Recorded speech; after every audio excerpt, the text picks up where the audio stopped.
What's going on, guys? It's Frito here for your Overwatch. Today, we're going to be breaking down the patch notes, transitioning us from Overwatch 1 to Overwatch 2. I won't be putting the text on screen today because with a lot of these, I'm going to be summarizing the gist of each section because otherwise it gets very technical with the numbers being overly specific. We could be talking about this for an hour. The patch notes begin with a host of things that we already know. They explain the new game mode Push, where the point of the mode is to have your robot push a barricade marker farther than the enemy did to your side. Assault or 2CP have been removed from quick play and competitive. Note there won't be any competitive in the beta. You can still use those maps in custom games. There's some interesting notes from the devs about 5v5, which also affects arcade modes such as CTF and Mystery Heroes. They say here, quote, with one fewer player on each side, individual contribution means more to the overall success of the team. Fewer players on the map also changes gameplay in a host of positive and sometimes subtle ways.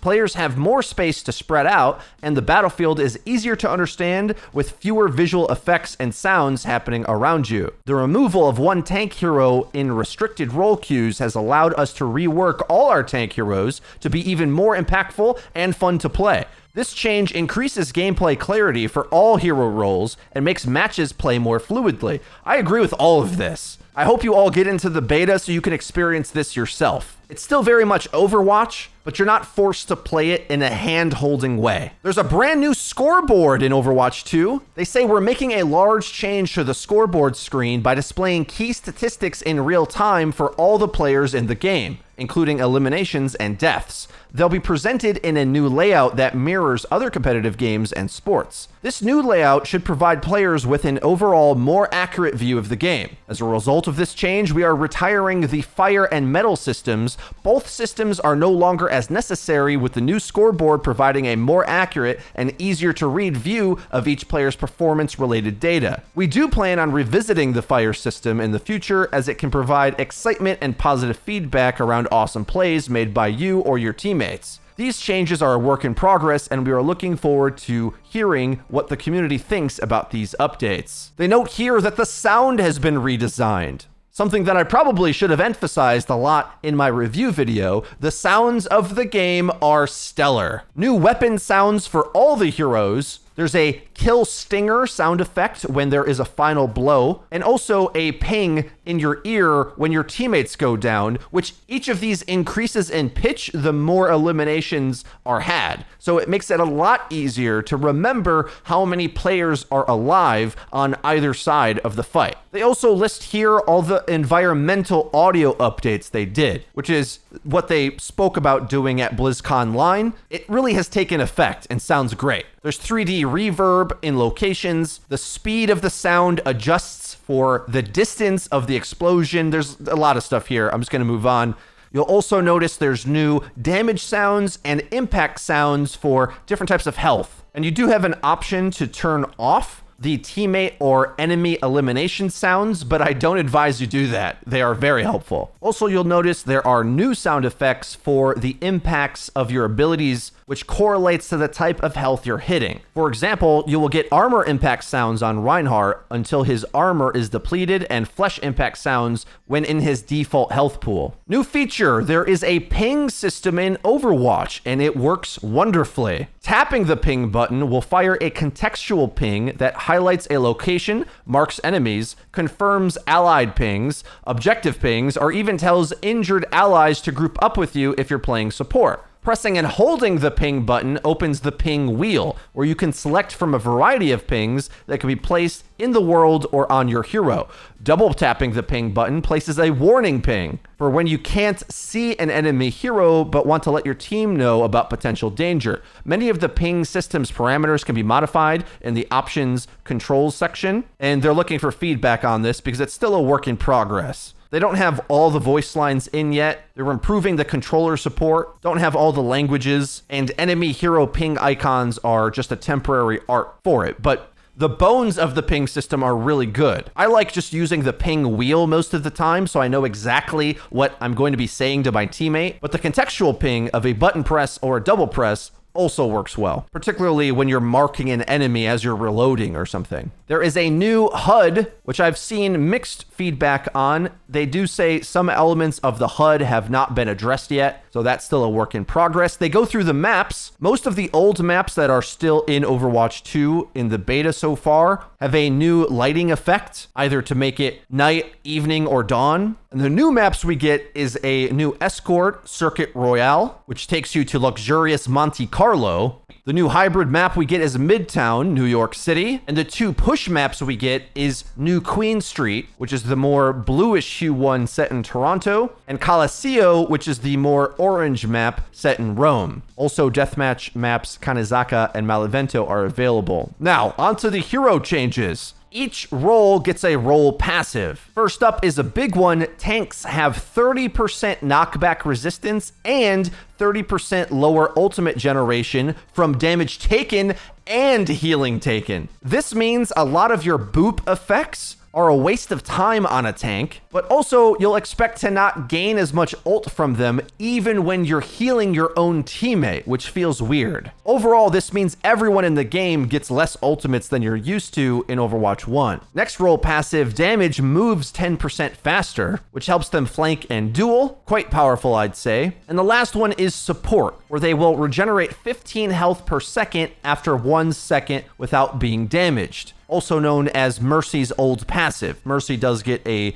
better version of this, but now that all supports have it, I think the biggest winner is the most mobile one in Lucio, who on most tier lists so far is near the top, if not considered the best hero in Overwatch 2. I think part of it is that he gets his own self-heal from the role passive. And the thing that I think you'll struggle with the passive as it is now, if you're playing a very immobile support like Ana or Bap, the passive will kick in to heal a bit of chip damage from range. But a character like Lucio with his mobility can actually go in, play aggressive, get in a fight, and then get back out and then heal. Whereas the more range flex support or traditional carry style support, the ones that are holding all the nukes, like Ana, when you get in close to the fight, you're probably going down if the enemy targets you. So you won't get as big of a benefit from the health regeneration. But we'll see if the difficult support gameplay continues and if Blizzard chooses to balance around it, or if we all have to just get good.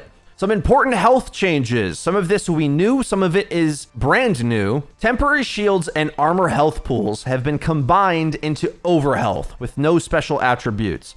Overhealth no longer provides ultimate charge when damaged. So this means Brigitte's Rally, Sound Barrier, and even Hammond's Adaptive Shield, all those abilities will give you green health, which don't give ult to the enemy, but also don't offer any damage reduction. But now there's a change to base armor, where base armor health pools reduce incoming damage by 30%. It no longer mitigates damage by the previous flat amount of -5 per instance, which was a very complicated mechanic to explain. And it used to hurt spread type damage more, but now armor damage reduction applies equally to all sources, including damage over time and beams. So no more of that little tick damage problem. It'll just always be -30% damage when you're shooting a target with armor, which for now anyway is just the tank characters and only specific ones. I'm assuming this overall is a buff to armor in a big way,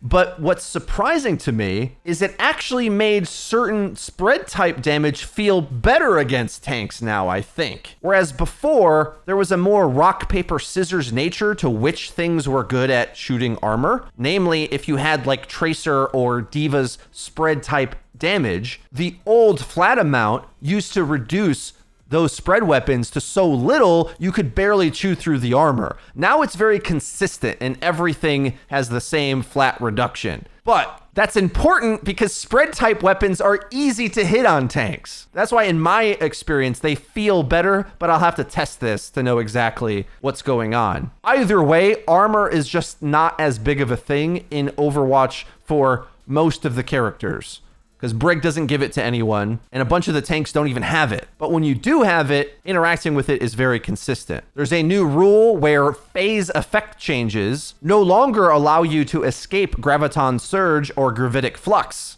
So while Reaper can still use Wraith form while in Graviton Surge to prevent the damage, you can't just walk out of it. Same thing with Mei's Cryo Freeze. She will remain inside of the Gravitic Flux rather than escaping it, but again, blocking the damage if she times it right. And they also note Sombra's hack effect is now removed by phase effects. Remember, Sombra's hack now will disable your abilities for 1 second, but will leave a lingering damage amp on you that you can cleanse with a phase. Now onto the heroes. Doomfist, of course, is moved to the tank role and has a base health of 450. No longer has an uppercut, and the rest of these patch notes are very specific with the numbers of them. I'm going to quickly summarize the effect. His hand cannon damage will do less, but he will be able to shoot it more often because the ammo regeneration goes up. On his rocket punch, it does significantly less damage now. It used to be able to one-shot a squishy. Now, unless you power up the gauntlet, it does a max of 70 at full charge, slamming into a wall. They did reduce the charge up time to only 1 second, but also buffed it so that you can multi-punch. The impacting target now creates a second larger cone area, which will grab extra targets, and you can punch multiple things against the wall. So it makes it less devastating to one-shot kill everything all the time, but more broad. But look out, there is a way where he can get severe damage on the rocket punch, and that's if he uses his new ability, Power Block. Remember, there's no more uppercut. When Doomfist is using Power Block, he will reduce damage from the front by 90%. You can still finish him off, possibly, firing at the block. However, generally, it's a mistake to shoot at Doomfist while he's blocking, because if he blocks at least 100 damage, which isn't a lot, to be honest, it causes Doomfist's gauntlet to become supercharged, empowering the next rocket punch, and you'll notice this when he's glowing. It increases the damage by 50%. It travels 50% faster and farther. The AoE blast that hits extra targets is twice as large, and targets hitting a wall will be stunned longer for an additional half to 1 full second, depending on how much you charge up the punch. When Doomfist is charged up like this, he will still have the kill potential on squishies, which works very similar to Zarya. Doomfist's mobility is now streamlined, where Seismic Slam no longer is an ability you target on the ground. Instead, it will launch Doomfist right into the air in the direction the player is aiming. Think of it like a Winston leap. But where you land, it'll create a wide arc shockwave, dealing 50 damage and slowing enemy movement speed by 30%, but it no longer pulls them in towards you. Interestingly, it can be canceled by pressing the ability again, which allows you to fling your momentum and even charge up a punch mid-air, giving Doomfist some devastating vertical gameplay options. Meteor Strike has its damage range reduced. The main outer circle will do 100 instead of 200 like it used to, but the exact center of it will still do 300. But the cast time has been reduced to half a second. It used to take 1 full second. So if you land directly on something with this, it will almost always nuke them. But it additionally slows the movement speed of all enemies hit by it by 50% for 2 seconds. So even if you only injure them with the slam, combining all these different slows that Doomfist has, you can lock targets down, particularly DPS characters that normally have a better move speed now get slowed down by tanks diving in. D.Va's changes. She'll only have 200 armor now, but 650 total health. Your primary fire movement speed penalty has been reduced by 10%, so you'll move a little faster when shooting, and your weapon spread is just a shade tighter as well. So far, D.Va has been an excellent character in Overwatch 2. Highly recommend. More on her in future videos. The Orisa rework. She now has 500 health, half of it being armor. Her new primary fire shoots a large projectile that shrinks in size as it goes distance. It also does way more damage up close. Each shot will do 10.5 damage when the pellets are large, but as they shrink, it can scale down to 4 damage. Orisa no longer has ammo, instead she has a heat mechanic, where if you keep shooting, it can get overheated and need to have some downtime. But also, it will cool off while not firing. Now, Orisa no longer has halt. Her secondary fire is an energy javelin. She throws a spear, dealing 80 damage, and it will stun the enemy for 0.2 of a second and knocking them back 6 meters. If they hit a wall, they'll take 40 more damage and are stunned an additional 0.3 seconds. So you can get a max of half of a second of a stun, which to me isn't that great, especially compared to Doomfist's Power Gauntlet, but Orisa gets to launch these out liberally from range, so that's the trade-off there. But also, nailing a target into a wall will deal 120 damage, so you'll only need a bit more supporting fire to take something down, if it's a squishy target, which is largely what Orisa should be aiming for. Orisa's new Fortify works quite a bit differently than you're used to. You'll actually be slower by 20% while using it, but it will provide 125 extra health while active, which has a cool feel to it. Now, it doesn't say here in the patch notes, but I'm fairly certain the old benefits of Fortify still exist, which makes it just a straight upgrade.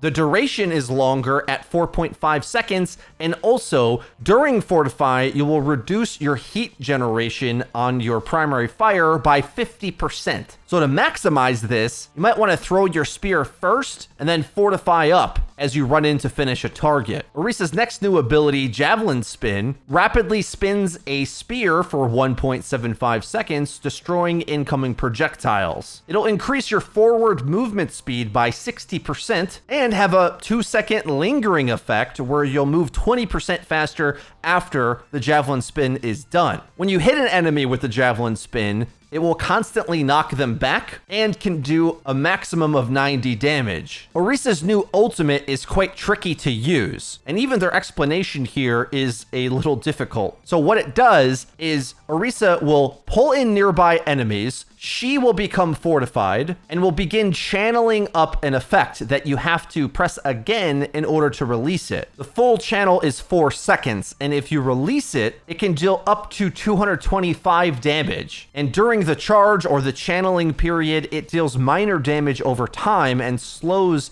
nearby enemy movement by 30%. All that's really complicated, but if you get the extra fortify health, use your spear to rush in. Think of it like a very complicated earth shatter, and the way it pulls enemies in is similar to the halt effect, just on her body instead, and there's no visual or anything. The enemies are sort of yoinked towards her, and then she can slam down to damage them. It's pretty difficult to use, so try to master it before you judge the ability. Next up, changes to Reinhardt. His base armor has been increased from 200 to 300, and his base health from 300 to 350. This means Rectangle Man has 650 health. If he gets on you, you're not killing him. His old Steadfast ability is gone now because everyone's got the tank roll passive. Reinhardt's shield's overall health is only 1200 now, and the regeneration rate has been reduced from 200 to 144. Reinhardt's charge now has its steering turn rate increased by 50%,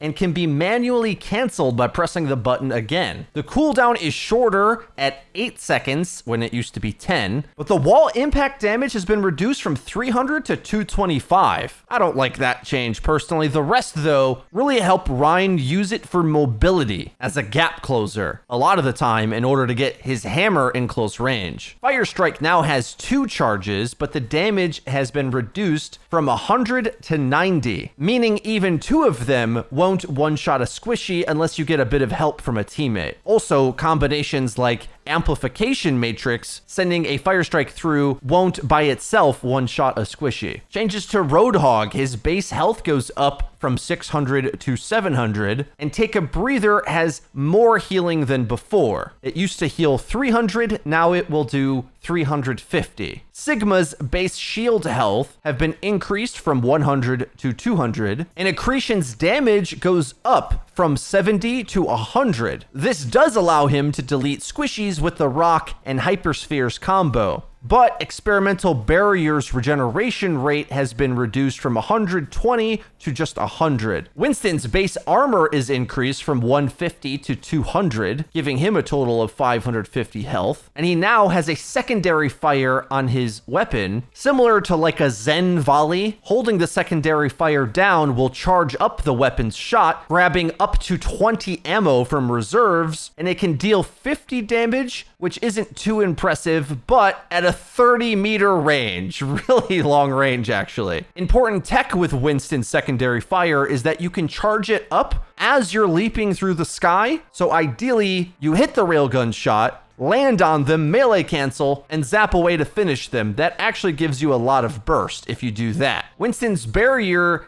has its health increased from 650 to 800. Its cooldown goes down a second from 13 to 12, and the barrier itself will last only 8 seconds, where it used to last 9. Keep in mind, there is a new indicator underneath the barrier health pool that shows you how long it's going to remain up. There's a change to Primal Rage, where the cost of the ultimate was increased by 10%. I assume to balance out the fact that he can poke at long range now in order to build his ultimate. Changes to Wrecking Ball. His base armor has been increased from 100 to 150, and his base health from 500 to 550. Adaptive Shield has been buffed, so its radius has been increased from 8 to 10 meters. That's quite a ways away. And the health you gained per target goes back to old values, where it will now give you 100 health per target, where in Overwatch 1, it got nerfed down to 75. Overwatch 2, it's back to 100.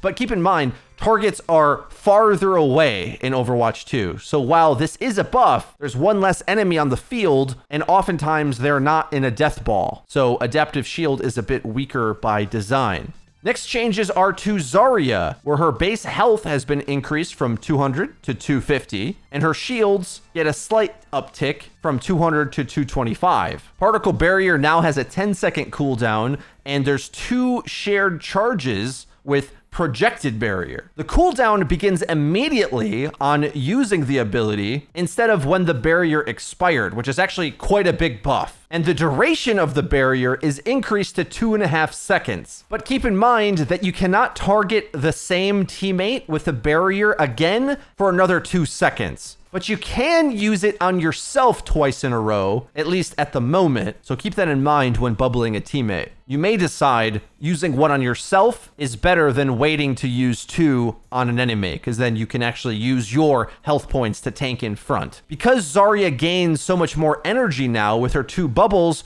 the passive of her energy levels affecting her damage got nerfed a little bit, where the energy degeneration has increased from 1.8 to 2.2. Onto the damage roll now. Ashe, or should I say Bob, got a nerf where his base health is now 1,000 when it used to be 1,200 in Overwatch 1. Bastion got a complete rework. His ultimate now is artillery from the sky. He no longer has ironclad or self-repair, but now in recon mode, he has no weapon spread, shoots slower, and deals 25 damage per shot. But really, recon mode is quite a lot worse. Bastion will look powerful in assault mode, where his movement speed goes down by 35%. It lasts 6 seconds and has a 12-second cooldown, and he has infinite ammo for its duration. Bastion's weapon spread is now constant and will no longer become more accurate as you fire, and the damage has been, quote, reduced from 15 to 12,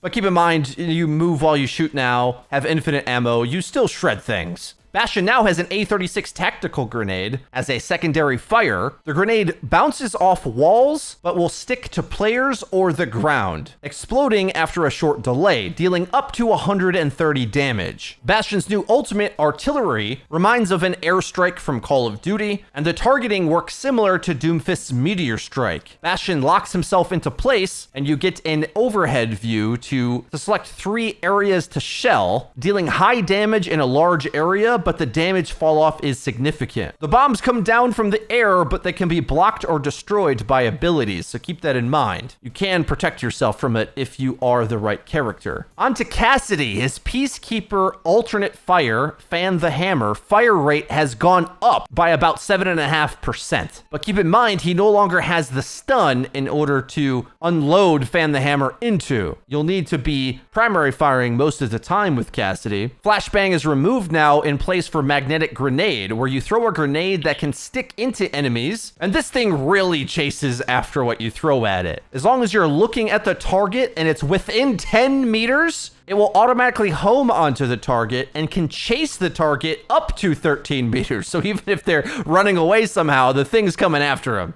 Magnetic Grenade deals up to 131 damage, a single point of damage on impact when it sticks, 65 explosion damage, and additional 65 to the stuck target at the time of detonation. Deadeye got a very important buff. It now grants 40% damage reduction while channeling the ultimate. Also, the damage ramp-up time has been changed around a bit. It does more earlier and less later. You'll expect 130 damage per second for the first 2 seconds and then 260 for the remaining duration. For reference, it used to be 100 and 275 and then 550 for the remaining. Like, it used to very severely ramp up, whereas now it's a bit more gradual, but with a stronger base point. The maximum duration of the ability is 7 seconds now, up from 6, but the ultimate cost has increased by 10%. The long and short of it is it will be more effective against squishy characters. There's less extreme overhealth in the game, so all the super big ramp up from Overwatch 1 isn't necessary,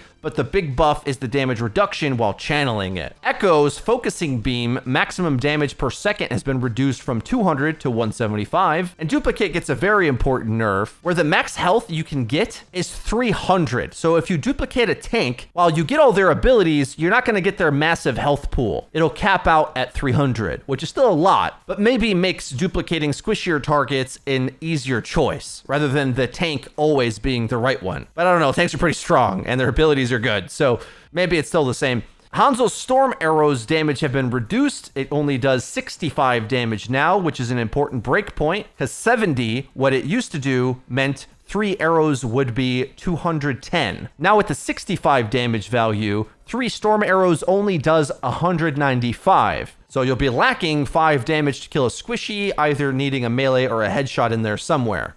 Junkrat's Steel Trap no longer prevents all movement for its target. It instead slows the target by 65% until they reach its max change length, then it breaks. It still prevents movement abilities from being activated, and the damage goes up from 80 to 100, and Junkrat can throw it down significantly faster now, which is surprisingly more important than you think. When dive tanks are coming at you, like Doomfist punching in, having the projectile speed of Steel Trap be 17 when it used to be 10. If I know how to math, that's a 70% increase. But keep in mind, if you're against the Junkrat, you can wiggle out of his trap. I saw a lot of players in the alpha just assume they couldn't move and weren't even trying to get out of it. Changes to Mei, there no longer is a freeze stun, as in you cannot fully freeze and turn a target to an icicle. Instead, you just slow the target by a constant 50%. And the slow duration has been reduced from 1 second to half a second. So you'll recover quicker when the freeze isn't on you. The damage per second gets a massive buff though, where it used to do 55, it now does 100 damage per second, and you have more ammo to work with at 150. Cryo Freeze no longer removes Gravitic Flux, and Ice Wall's pillar health has been significantly reduced. The pillars used to have 400 HP, now just 250, but remember, you have one less teammate to knock them down. The range of the Ice Wall used to be 35 meters, now only 20. Blizzard's ultimate cost has been increased by 15%. Next up, Reaper's Hellfire Shotgun's damage per pellet has been reduced from 6 to 5.4, and the spread is increased from 6 to 8. These might look like pretty heavy-handed nerfs, but Reaper was dominating in Overwatch 2 before they tuned him back. You'll find with this new spread in damage value, you're going to need to be pretty close to be able to confirm kills on squishies. The Sojourn is the new hero, which we broke down in a separate video, so I'll move on to the changes. Sombra's